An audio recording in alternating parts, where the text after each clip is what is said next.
Bonsoir à tous, vous suivez l'édition francophone de ReNews diffusée par Reopen Media. Donald Trump a annoncé dans la nuit de lundi à mardi l'entrée en vigueur d'un cessez-le-feu total entre l'Iran et Israël après 12 jours d'un conflit sans précédent marqué par une escalade nucléaire et l'intervention directe des États-Unis. Malgré cette annonce, les conditions de la trêve restent floues. Des échanges de tirs se poursuivent et Téhéran exige l'arrêt immédiat des frappes israéliennes avant toute désescalade. Le monde retient son souffle. Selon NBC News, Donald Trump et son vice-président J.D. Vance ont joué un rôle clé dans la médiation, appuyé par des dirigeants qataris qui ont transmis la proposition de cesser le feu à l'Iran. Un haut responsable de la Maison-Blanche affirme que Trump a personnellement appelé le Premier ministre israélien Benjamin Netanyahou pour lui dire plus de guerre, plus d'opérations de combat. Les Iraniens sont considérablement affaiblis. Tandis que Trump échangeait avec Israéliens, son équipe transmettait des messages aux Iraniens via des intermédiaires. Toujours selon ce responsable, après avoir obtenu l'accord de Netanyahou, Vance, le secrétaire d'État Marco Rubio et l'émissaire spécial Steve Witkoff ont fait savoir à l'Iran directement et indirectement que les États-Unis attendaient son acceptation de la trêve. Trump nous félicite tous. Un cessez-le-feu total doit entrer en vigueur entre Israël et l'Iran, marquant au bout de 24 heures la fin de la guerre de 12 jours. Le président américain, devenu l'utilisateur le plus actif de X depuis la nuit dernière, demande que le cessez-le-feu soit respecté. J'espère qu'il n'y aura plus de haine. Je veux remercier l'Iran de nous avoir prévenus à l'avance afin qu'il n'y ait ni morts ni blessés. Il est possible que l'Iran puisse maintenant s'engager sur la voie de la paix et j'encouragerai avec enthousiasme Israël à faire de même. Trump remercie donc l'Iran de l'avoir prévenu à l'avance de sa frappe sur la base militaire américaine au Qatar. Fait intéressant d'ailleurs, le nombre de missiles tirés par l'Iran correspond au nombre de bombes que les États-Unis ont larguées sur l'Iran. La réaction de Washington a été mesurée. La base située au Qatar avait été évacuée. Alors que Trump vante son accord de cessez-le-feu, des informations font état de nouvelles frappes de la part de l'Iran et d'Israël. L'Iran a frappé un immeuble de plusieurs étages à Beersheva. Le bilan des morts et des blessés est constamment mis à jour. Le ministre des Affaires étrangères, Arakchi, a écrit que les opérations militaires visant à punir l'agression israélienne se sont poursuivies jusqu'à la dernière minute, 4 heures du matin. Néanmoins, si Israël cesse son agression illégale contre le peuple iranien, ou plus tard à 4 heures, heure de Téhéran, nous n'avons pas l'intention de poursuivre notre riposte au-delà. Le commandant du corps des gardiens de la Révolution, le général Mohamed Pakbour, a déclaré que l'Iran apportera une réponse encore plus écrasante aux États-Unis si Washington attaquait de nouveau l'Iran. Nous avertissons le stupide président américain, s'il répète son agression contre l'Iran, il recevra une réponse encore plus écrasante et douloureuse, qui servira de leçon à l'histoire. Après les frappes iraniennes d'hier, au moins 26 vols à destination de Dubaï et de Doha ont atterri dans d'autres aéroports. Et aujourd'hui, le Bahreïn et le Koweït ont rouvert leur espace aérien. Tôt ce matin, il a également été annoncé qu'Israël a aussi rouvert son espace aérien au vol. La France a salué l'annonce d'un cessez-le-feu entre Israël et l'Iran. Par voie d'un communiqué, le ministère de l'Europe et des Affaires étrangères a qualifié cette initiative de pas décisif et a appelé l'ensemble des parties à respecter cet arrêt des hostilités. Paris souligne qu'il est dans l'intérêt de tous d'éviter un nouveau cycle de violence dont les conséquences seraient catastrophiques pour l'ensemble de la région. Le Quai d'Orsay affirme que seule une solution diplomatique permettra de résoudre durablement les tensions autour du programme nucléaire iranien. La France insiste à nouveau, l'Iran ne doit jamais détenir l'arme nucléaire et l'appelle Téhéran à reprendre sans délai les négociations afin d'aboutir à un accord intégral qui réponde à toutes les préoccupations concernant ces programmes nucléaires balistiques et ses activités jugées déstabilisatrices. Écoutez, la situation, on le voit bien, reste volatile et instable. Je pense que c'est une très bonne chose que le président Trump ait appelé à la cessation du feu. Vous savez, c'est ce que nous plaidons depuis le début. Et donc je pense que il y a eu des déclarations importantes et tout à fait positives pour appeler chacun à revenir à la table des discussions à ce que le feu cesse. Mais les dernières minutes ont montré que la situation demeurait très fragile, donc il faut la suivre avec beaucoup de vigilance. et il faut que chacun mette le maximum de poids pour que le feu cesse, que les discussions reprennent. Il en va de la stabilité de la région, des vies qui sont en jeu, mais également du sérieux avec lequel on peut collectivement reprendre le suivi du dossier nucléaire iranien. Le guide suprême de la République islamique Ayatollah Ali Khamenei a déclaré que l'Iran n'est pas l'agresseur dans ce conflit. Je cite, « L'Iran n'a commis d'agression envers personne et nous ne permettrons à personne de commettre une agression en aucune circonstance. Telle est la logique de la nation iranienne », a-t-il écrit sur son compte X.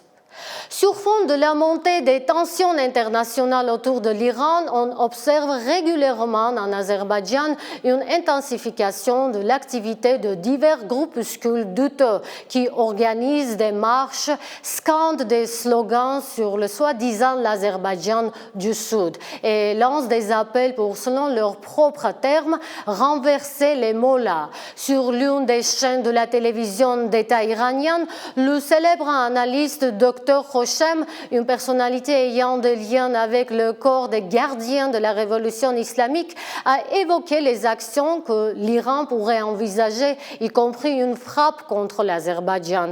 Je vous invite à regarder le reportage de Diana Karapetian.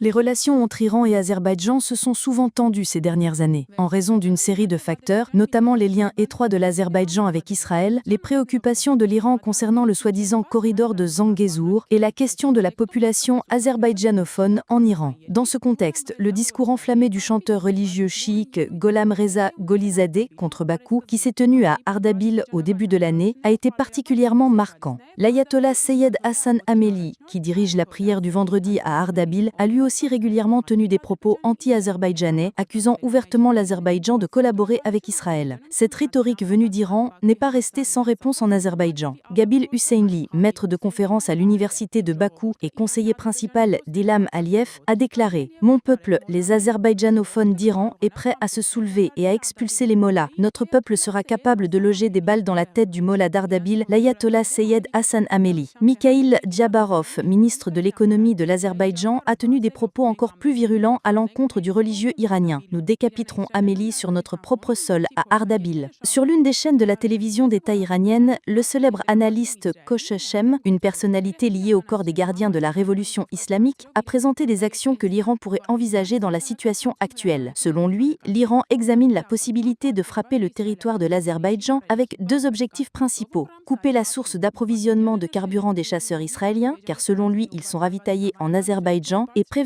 d'éventuelles opérations dans la région de Sunik, dont le but est de fermer la route nord-sud, vitale pour l'Iran. Ehsan Moghwar, iranien du Caucase du Sud, a une nouvelle fois souligné le mécontentement de l'Iran face à la politique hostile envers l'Iran de l'administration Aliyev. Il note qu'une frappe militaire iranienne sur les bases azerbaïdjanaises utilisées par le régime sioniste, notamment dans les régions de Sitalchai, Bakou, Zangilan et Lachin, limiterait les capacités de ce régime. La probabilité d'une frappe iranienne sur le territoire azerbaïdjanais, bien qu'évoquée avec une rhétorique d'une virulence sans précédent, reste limitée en raison des risques politico-militaires. Téhéran est sérieusement préoccupé par une éventuelle présence militaire israélienne à Bakou, mais une intervention militaire directe pourrait déclencher une escalade de grande ampleur, impliquant d'autres acteurs de la région et portant atteinte aux positions stratégiques de l'Iran. Par conséquent, l'Iran continuera probablement d'exercer une pression par des moyens politiques, diplomatiques ou indirects. C'est précisément pour prendre position sur cette question que le leader du mouvement Union des musulmans d'Azerbaïdjan, Taleb Agirzadeh, a adressé une lettre ouverte aux autorités azerbaïdjanaises, exigeant que l'Azerbaïdjan exprime une position claire. Nous avons toujours été aux côtés du peuple frère d'Iran, et dans cette phase, nous devons réaffirmer ce soutien par notre unité et notre solidarité, a-t-il noté. Diana Karapetian, Riapen Media. C'est bien le moment de vous parler de l'Atropatène, un nom peut-être peu familier dans les médias francophones, mais retenez bien ce toponyme historique. Notre rédaction vous propose un retour historique pour mieux comprendre de quoi il s'agit. Atropatène, un nom ancien, presque oublié, mais qui refait surface au cœur des tensions entre l'Iran et l'Azerbaïdjan.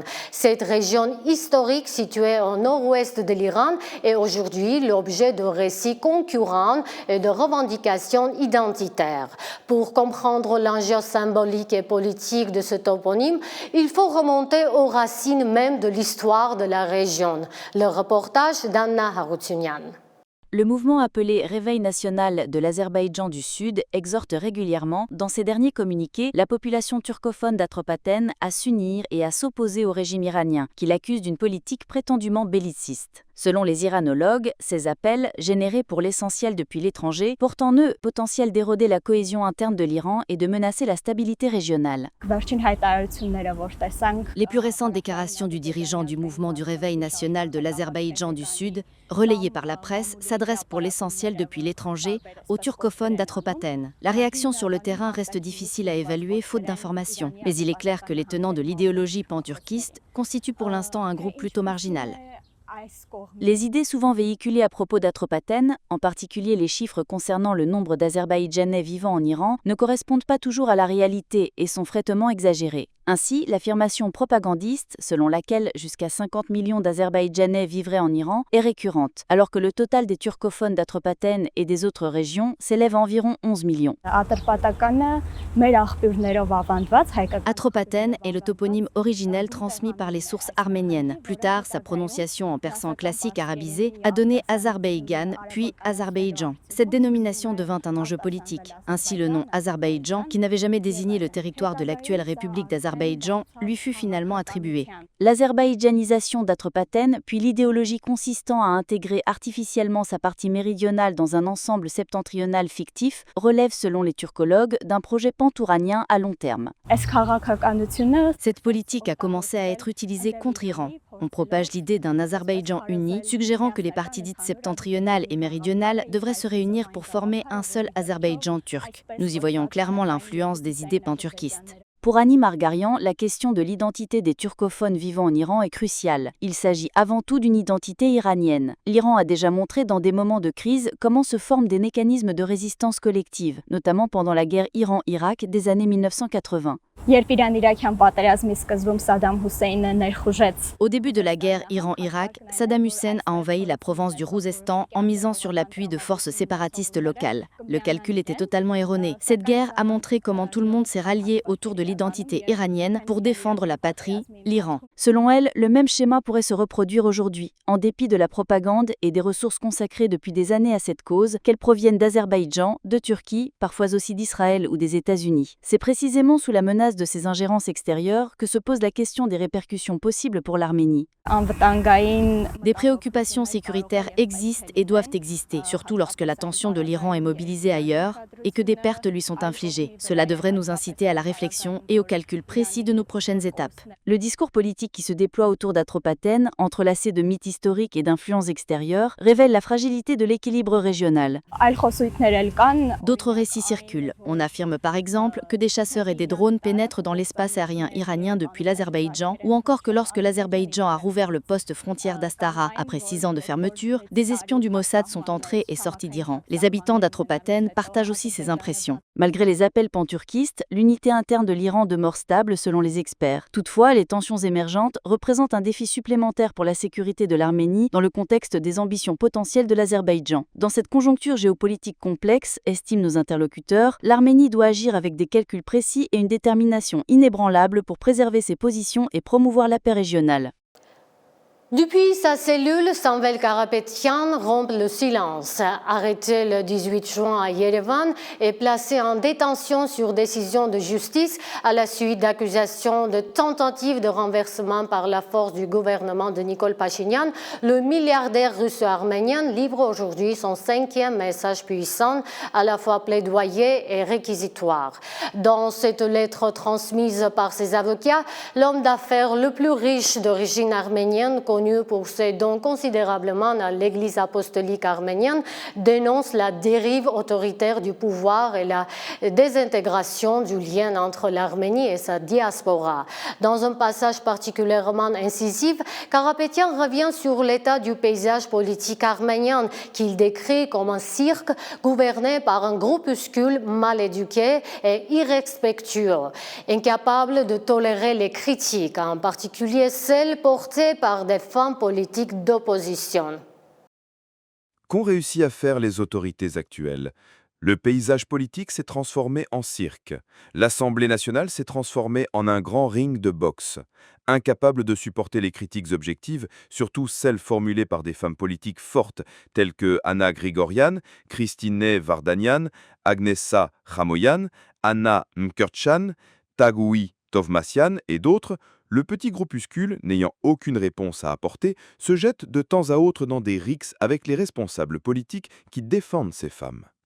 Je veux clarifier ce qu'est, ou plutôt qui compose, ce petit groupuscule.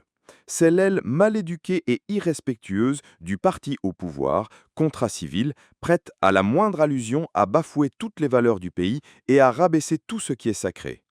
Je suis convaincu qu'au sein même de ce groupuscule, il y a des personnes décentes pour qui tout cela est également, c'est le moins qu'on puisse dire, répugnant et désagréable. Je leur conseille de ne pas avoir peur, de ne pas oublier les valeurs humaines fondamentales, de ne pas devenir les maudits de la nation arménienne. Il ne faut pas grand-chose, il faut essayer de faire face à notre peuple, de prononcer devant le peuple ces mots « Je suis arménien ». Bientôt, nous allons retrouver ensemble une solidarité intérieure. Nous allons lutter. À suivre. Le Premier ministre Nikol Pachinian a annoncé que le plan de nationalisation des réseaux électriques d'Arménie était désormais finalisé et que sa mise en place œuvre entrerait prochainement dans une phase active. Je vous rappelle que cette déclaration a suscité une vive inquiétude dans le milieu économique. Plusieurs économistes mettent en garde contre les risques potentiels liés à une telle mesure. Perte de confiance des investisseurs, multiplication des litiges juridique, détérioration du climat d'investissement. Selon eux, une nationalisation d'une entreprise stratégique envoie un signal préoccupant au secteur privé. Si cela peut arriver au réseau électrique, qu'est-ce qui empêcherait que cela touche d'autres acteurs économiques à l'avenir? Il appelle donc le gouvernement à une réflexion approfondie avant d'aller plus loin dans ce processus.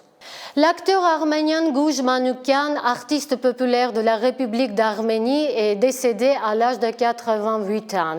Né à Leninakan en 1937, il a marqué les scènes de Kapan et d'Erevan depuis la fin des années 1950.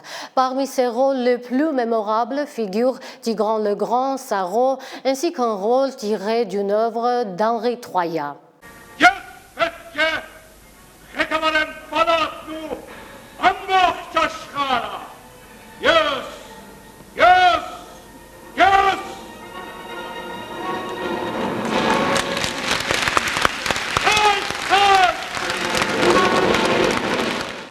C'était l'essentiel de l'actualité de ce 24 juin. Avant de nous quitter, une bonne nouvelle. Aujourd'hui, à Yerevan, 10 enfants ont vu le jour. 10 nouvelles vies, 10 nouvelles raisons d'espérer. Nous adressons nos félicitations aux jeunes parents et souhaitons à ces enfants santé, bonheur et un avenir paisible. Merci de nous avoir suivis sur ReNews, sur ce plateau. Avec moi, toute l'équipe vous remercie pour votre fidélité. Je suis Hasmi Karakelian. Prenez soin de vous. À très vite.